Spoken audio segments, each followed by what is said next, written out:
এবং এই ঘটনার তদন্তে এখনো পর্যন্ত পুলিশ মোট 11 জনকে গ্রেপ্তার করেছে এবং ঘটনার এফআইআরে থাকা 5 জনের নাম, সেই 5 জনকে গ্রেপ্তার করেছে এবং আদার্স আরও 6 জনকে গ্রেপ্তার করেছে পুলিশ। তদন্ত জারি রয়েছে।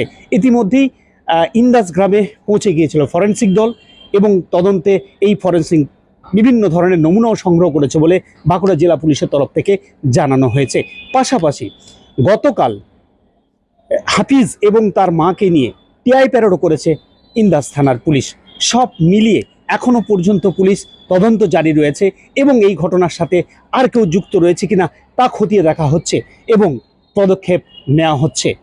যদিও ইন্দাসের এই ঘটনার তদন্তে পুলিশের যে ভূমিকা, সেই ভূমিকা নিয়ে বারে বারে প্রশ্ন তুলেছে সিজেপি কর্মী এবং মৃতের পরিবার। যদিও পুলিশের তরফ থেকে বলা হয়েছে যে ঘটনার তদন্ত ঠিকঠাকভাবেই এগোচ্ছে, ঘটনায় যারা জড়িত কেউ বাদ যাবে না, প্রত্যেকেই আইনের আওতায় এনে তাদের বিরুদ্ধে কড়া পদক্ষেপ নেওয়া হবে। অভিযোগ জমা পড়েছিল, সেখানে 5 জন এফআইআর নেম ছিল।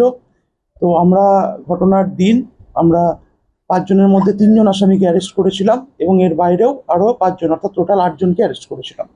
সেই সূত্রেই বলি আমরা গতকাল যে এফআইআর নেম 2 জন বাকি ছিল, সেই 2 জনকে আমরা অ্যারেস্ট করেছি। তাদের নাম হচ্ছে প্রশান্ত মাঝি এবং অবনী এলাইস পিন্টু মাঝি।